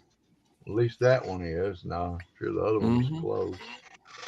That's pre-Star Wars. No, that's 1 year after Star Wars. That's how I mark 1977 as Star Wars year. 76 bicentennial year. That's cool. I think I may have seen that one online or something. Love the charging Fantastic Four there, and that's a nice swinging Spidey. Of course, Hulk doing his thing. Now, that's a non-glossy cover there, right? Mm-hmm. Yeah, that's just newsprint. Yeah. That's the bulk of the UK ones I've seen. I have seen a few glossy. I'm not even sure if I own a glossy cover. The regular size. Ooh, look at that one. Doomsday. Nice classic gothic horror there. Skull cover. Spider. Look at that spider. If that spider was really that big, Doc, I'd be in Georgia by sunset. Climb through the skull. Yeah. Climb into it. Make a little house. Hell no, that's where the nest is. Everybody knows that, Elsie. 48 pages. 48 pages. I'll climb in the skull. That's like going into the shed where the chainsaws are. Don't do it. Oh, now that's a glossy cover. That's Alan Davis cover there. Yeah, I used to have some of those Captain Britons. I may still around that time. I really like this one. Oh yeah, I think that's a Bernie Wrightson cover with the werewolf. Nice little skull just right at the bottom of the cover. Just for someone has passed this way before and didn't make it. Yeah. Doc, are you doing your show tomorrow? My show's on Wednesday, Rex. Okay. Yes. Well, I just wondered if you did one on Friday now. No, I may end up doing a draw stream or something. I don't know yet. Okay. So you only do one a week? Is that it? No, my coffee shop is only once a week. I go live a few times. Yeah, that's what I thought. Just draw streams and hangouts, Panorama. Yeah, Avengers Classic Kirby cover there. Not sure what issue that's from.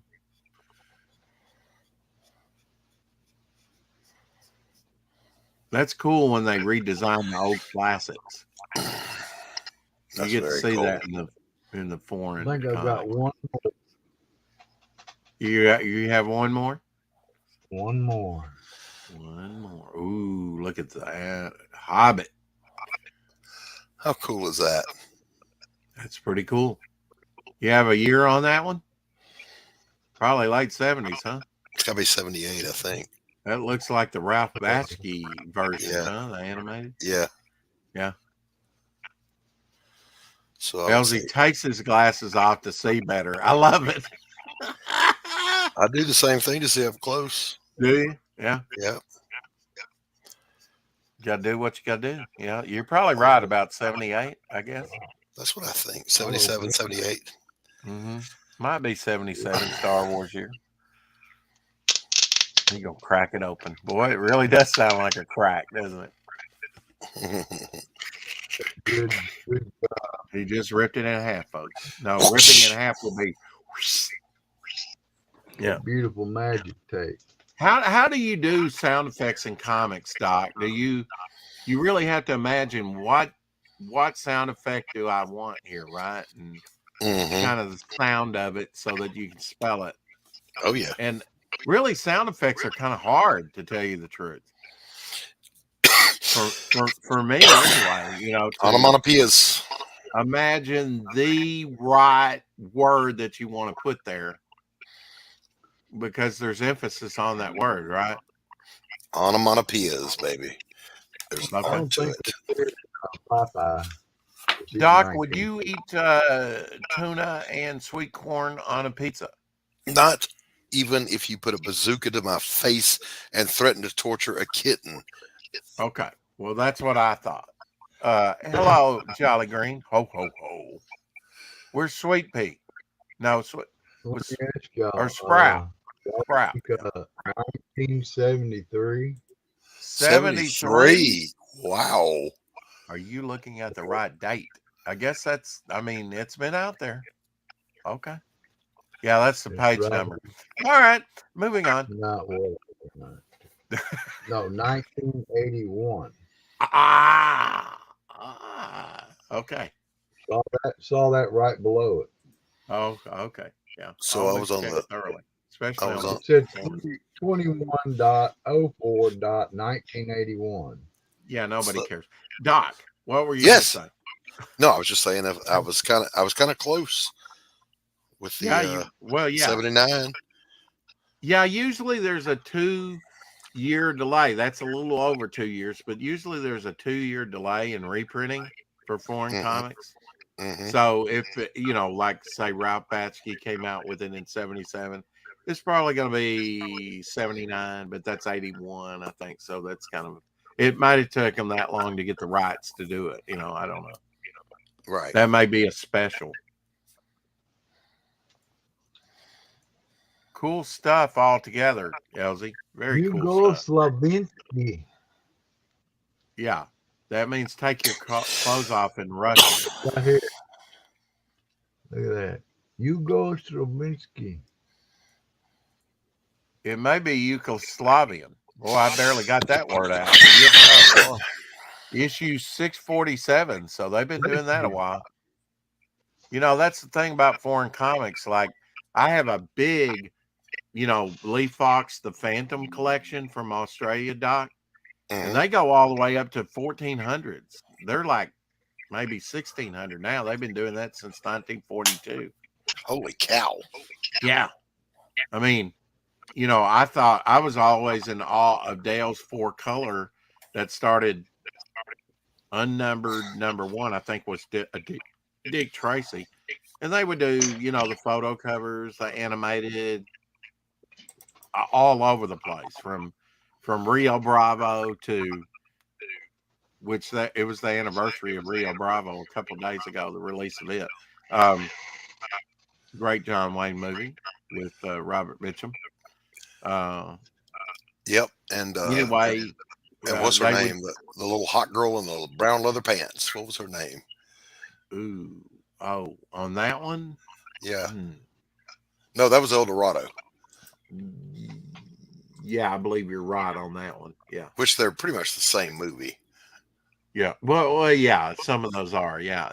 And I don't know if that was done through Bat Chat or whatever it was called, that John Wayne had his own production company, but the Alamo is what really did him in and sent him into debt with that, kind of put a stop to that. Mm-hmm. The Alamo was a very costly movie to make because you did it all practical. You couldn't which get one like was a guy. it?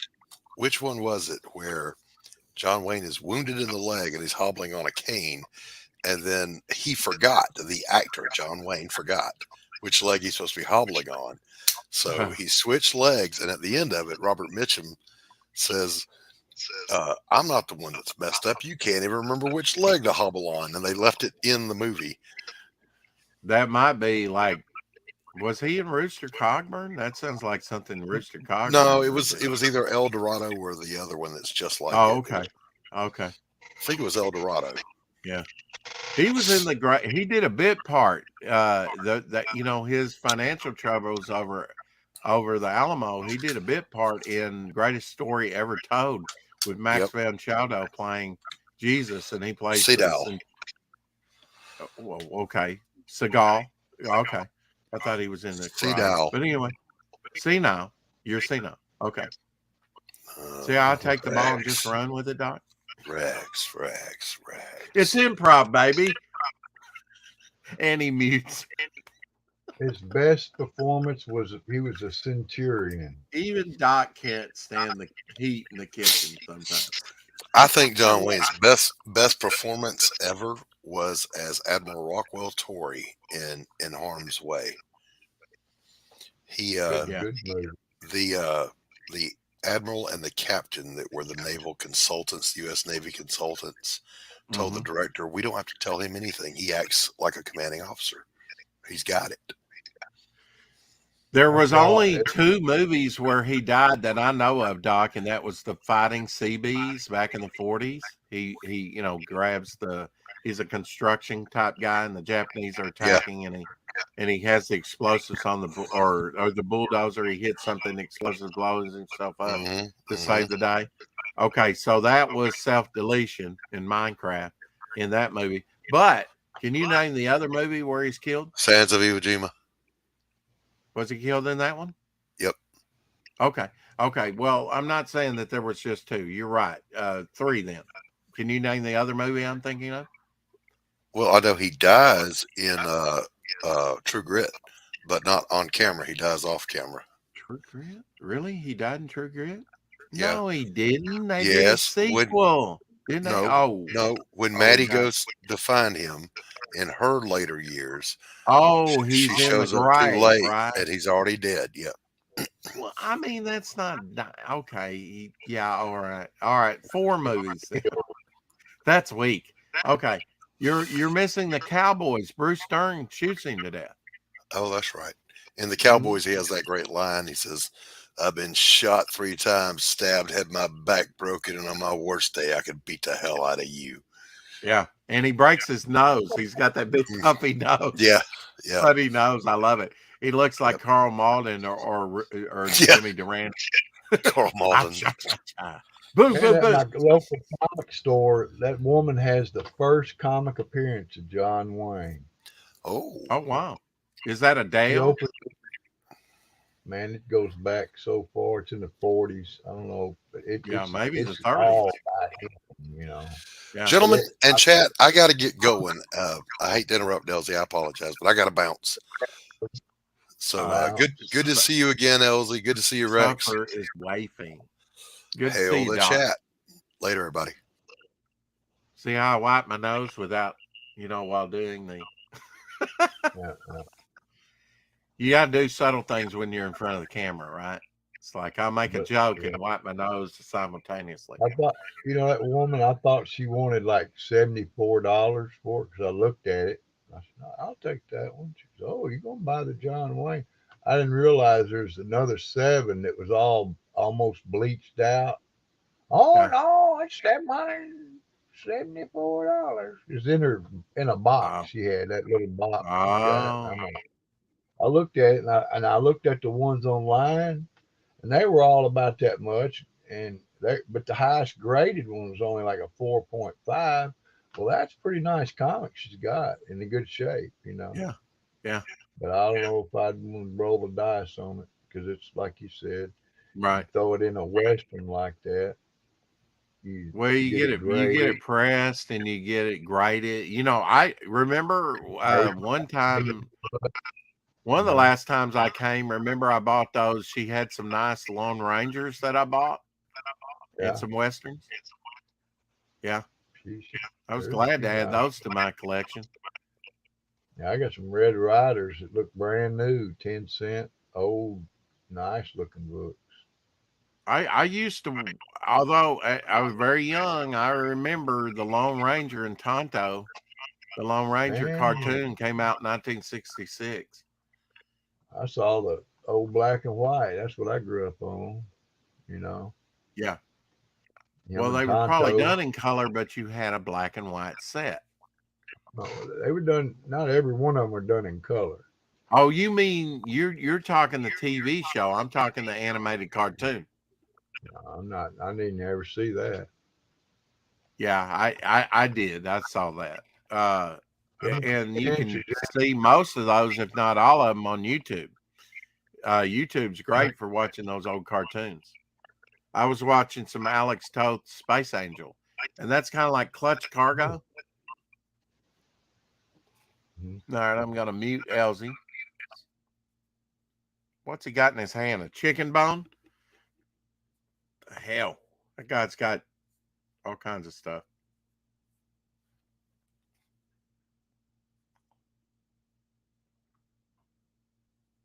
All right, my granddaughter. Oh, okay. My granddaughter wanted to know if she found a butterfly in the driveway, and she wanted to know if I could make it in a painting for her. I said, sure. Was it dead? Yeah. She put it saved it in a container. I said, well, that's good. I'll dip it in gel. He's always gelling something to a canvas. Yes. Lately, it's been my father's sermons. That's all I've been doing. That's not true. You talked to me earlier last night, and you were talking about doing the youth things on the cross and all that. Personal that I said, that's not all I ever do. I do other things. I got you. Yeah. When I'm here, I'm sitting here, I'm working on those paintings, How are you doing on the stack? I mean, how many you got left, sermon-wise? There's no telling, brother. A bunch? I could go on for the same amount of time I've been working. And he threw a lot of that stuff out. You were saying that was stuff that he just forgot to throw out. That's what he said. He said he threw it all out. I remember he said, I threw all that out. And then Sarah found it all stuck in the back of his file cabinet.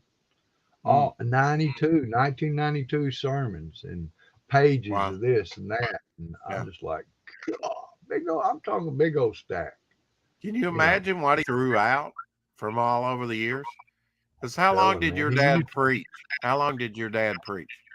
92 till, of course, he didn't preach his last. Oh, so that's at the beginning. Yeah, it goes 92 on. sermons. Wow. Okay. He was a doctor at Memphis State for 28, 27, 25 years. And he retired. He was a doctor of what? Of education. Oh, okay. He was dean of a college, and he was head of the education and curriculum in Memphis State when it was called Memphis State. Now university. I still call it Memphis State. What's it called today? University of Memphis. Okay. But Yeah, that's what that's I like the call it. Memphis Chicks renamed themselves. What are they? Red Wings Wolves, or something? Red Wings. No, Red No, Wolves is over here. That's our football yeah, team. Yeah. that's what y'all changed to after the Indian. They I know. thought I that was hate that. I'd love to watch the. What do they do? Rename the Wigwam, rename the Chickasaw Building, and just all that.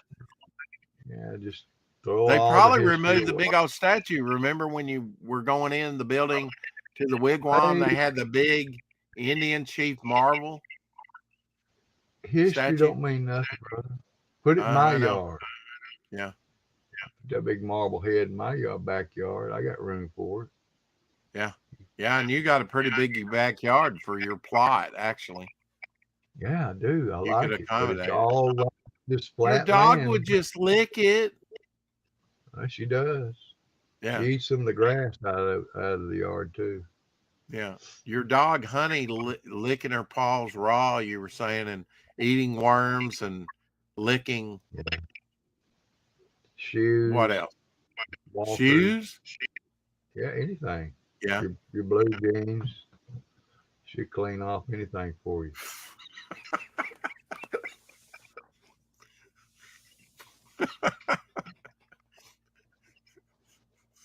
Okay. Well, Abby will do that. I mean, when we're sitting in the recliner, it's got like wood on the sides, It's one of those old lazy boys. And I she'll know lick the wood. I don't know why. I think she's cleaning it so she can lay her head down sometimes. But she'll lick that or She says, "Oh well, why not clean this? I'm cleaning everything else." I guess. Worse than a cat, man. Like a cat. The way she walks sometimes is like a cat. Then sometimes she doty doty do, Yeah. It depends, I guess, her mood. The greatest cat, nobody else can convince me. I've had cats in the past, although it's been decades. Was Pumpkin. Hey, what did he do when you came over? He hopped up in the bed, said, "Hey, buddy, you got any room for me?" And I was exhausted every time, so I didn't move. I didn't roll over like I usually do. And you have such a comfortable guest bed. If you ever want a comfortable rest, go to Elsie's house in his daughter's ex room, which has like glow in the dark stars up on the ceiling. Susie's mom's bed, man. It's a big old thick, nice big old bed. Yeah. It fills up. I mean, you sink into that thing, you're out. And Pumpkin would come in and jump up with me unsolicited and curl up there by me, not right up against me, but curl up there about shoulder height, over to the side, and would sleep. And if he needed out, he would go to the door and he would meow and you'd let him out and he'd come. He was an in and out cat. Yeah. And then you had Stupid Cat, which got ran over twice. The last time killed it pretty much. And Pumpkin grieved himself to death. Yeah. We found him though. It rained. I think I was there when he got washed out. My cat was missing for 2 days. He had crawled down in the drain, and he was just laying there to die. And it started. I thought raining. He was grieving himself to death over the death of his friend. Well, that when he was in the drain. Okay, he had some issues before that, but he went in there to die. But it rained. He didn't want to drown, so he came. And there was nothing wrong with him really, except that his friend died. He hadn't been eating. He just couldn't. I was trying to inject food into him, and I kept him alive. And I said, "This isn't right." And so Jamie took it to the vet and had him put down. Do you not think the vet could have given him? I know he was getting older by that time. He was having some bladder control problems. Him and Holly get around. It was so bad. It was so sad.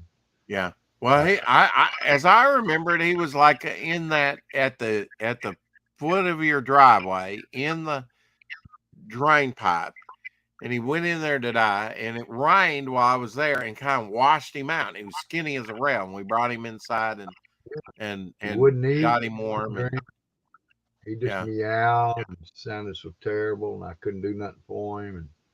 And I didn't want him to suffer. But very smart, and he would not back down from the dogs, would he? Because you had 2 large dogs at the time, boxers. Remember, she would be in the garage, and the only thing she got behind me was a skunk. And she didn't want nothing to do with no skunk. So she got behind me. I backed in the house.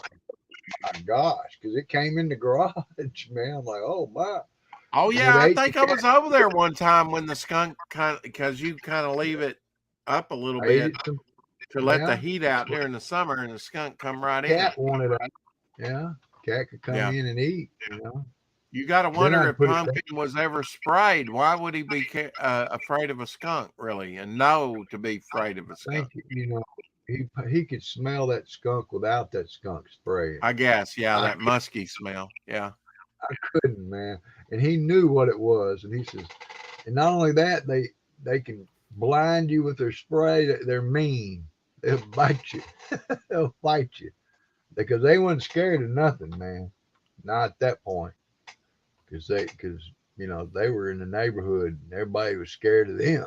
Well, I haven't told you this before, but tomorrow is my sister's birthday. Of course, I first met my sister at the end of June, I believe, last year online. I've never seen her in person. Talked to her on the phone last night, as a matter of fact, along with Elsie and Shadowhawk and a few others. Made some phone calls, touched base with some people. But Saturday is Elsie's birthday, and he's going to be joining us for the Rex Hex and Apex show. Maybe with his granddaughter on his lap, but What time? What kind of cake you want? That's 11 in the morning. Right before noon. Yeah. You can come on and talk about whatever you want. Collectibles, your art, whatever. It's your birthday. My birthday. Yep. Tomorrow's my sister's birthday. Anna's birthday, though. She'll be 62 or 63, mate. She's right there with you in age. Well, no, you're actually a little bit older than her. Yeah. 67. But you're younger than Methuselah. So that, you got that going for you. Going for me. Yeah. You might outlast me, brother. Oh, I got my report back in the mail. They've been trying to contact me 4 or 5 times. My cholesterol's up a little bit, they said. And they upped my cholesterol medicine. I haven't been taking the cholesterol. They want you to take it before bed. My schedule's so I probably should start taking what I have, the lower dose, and see if that helps. But I only meet with the doctor once a year for a checkup. Other than that, they gave me a big thumbs up on the diabetes, on the pre-diabetic, on my blood sugar levels and stuff. I've lost like 20 pounds or more, Elsie. That's good. That helps you. And if you held 20 pounds, you want to lose weight, put out a comic. I'm just saying, take 20 pounds and hold it in your hand, and that's what you're not carrying around no more. Oh yeah, that okay, that is 80 pounds of pressure off of each kneecap. Okay, I went from 261 down to 212, 207. Well, every pound that you lose 4 pounds of pressure off your kneecaps. That's quite significant. Pressure on mine. That might be why I'm still walking. Is that right? 2 pounds or 4 pounds? I think it's 4 pounds. I'm forgetting that. Yeah, that's probably walking, brother. I ain't walking. I don't even take Abby to walk. She can she can go all around outside. You got to walk to the restroom. Well, yeah, I do that. And I've got stairs, so I'm like all the time climbing and descending and climbing and descending. Yeah. Yeah. So we got about 5 minutes before we call this one. We could have called it early, but we'll give you 2 hours. Hey.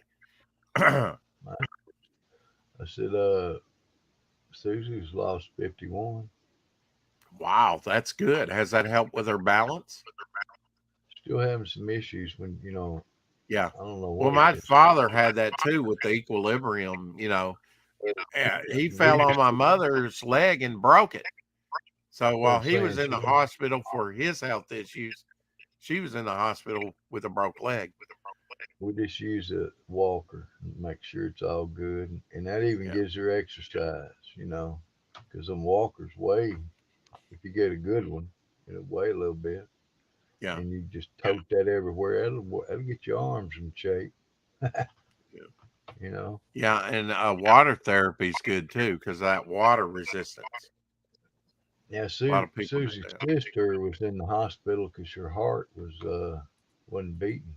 And she had that AFib, but they didn't shock her. They were going to, but they got her fixed with meds, so that's good. Answered prayer, brother. If I was a doctor, I'd play a cruel trick on her. I'd shock her. I'd say, "You're pregnant."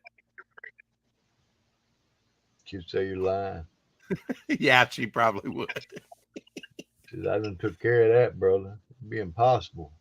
Unless we got Jesus. All right, okay. With God, all things are possible, right? Think about this, Rex. I'll just tell you. This proves it. She went in, had her tubes tied, and had a child after. And they couldn't explain it. They couldn't explain it to her. She's like, yeah, that's what I'm saying. All things are possible. God, kids are a gift from God. Don't ever say, "Well, I've had a hysterectomy" or whatever. Look at the story of Elizabeth. Look at the story of Rahab, of Abraham's wife. That was like 99 or 100 when she had a child. Oh, that's impossible. Okay, all right. Well, how do you explain like a liver growing back? Or something like that. Someone can take a heart and put it in another person and they live. Well, that too. That's just science. But I mean, yeah, that's amazing. I mean, God can do anything through people. He wants to. Right. He chooses to because it gives him pleasure to. Well, I've shared the testimony of John, who last account I knew he was working at a drug rehab. Now that guy was an ex-drug user. He was alcoholic for like over 25 years. Like he said, I drank a 6-pack of Fitz every day. And I mean, his liver was shutting down when I met him. I picked him up at the hospital. He was in the hospital 3 times after that. So that's 4 times. He could not drink hardly alcohol at all anymore, but he did anyway. And every time his liver would shut down. He had massive cirrhosis of the liver. God gave him a new liver, and it was 1 centimeter better than yours and I, than perfect.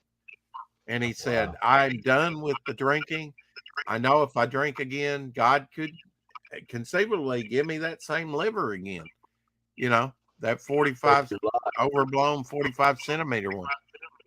He can do anything he chooses. The average size of your liver, I think, is 33 centimeters. God gave him a 32 centimeter liver. Brand new. No touch of cirrhosis. Now, doctors are still scratching their head over that. And fully delivered from drugs and alcohol. And he's working at a drug rehab now, telling his story. I've seen it. I've seen instantaneously healing. I've seen cancers disappear. Don't say never. You want a baby? Have a baby. You believe it by faith, Nothing's impossible with God. But it's on God's timing, Kairos time. And it just maybe a no. He can say yes, no, or not now. See, because he knows it wouldn't be good for you. If he'd say yes this time, it might kill you. Oh, there's been some prayers that I said, you know what? I should have prayed a little bit differently because he could have answered me this way, and that would have been a disaster. Yeah. But pray specifically and listen. That's something I don't do good. Anyway, we're going to get out of here. Elsie knows the words. Keep collecting, my brothers and sisters. See, I told you he knew the words. The thing. Anyway, Hell the chat. Thank you, Grab Adam you Lawson, for coming on today. Great guest. Thanks to Doc, Shadowhawk, and you, Elsie. Appreciate it. God bless, Sure, and we'll see you later. Okay. Bow for now. Take it easy. Well, let me hit the button. Darn it. Pause for effect. Wait for it.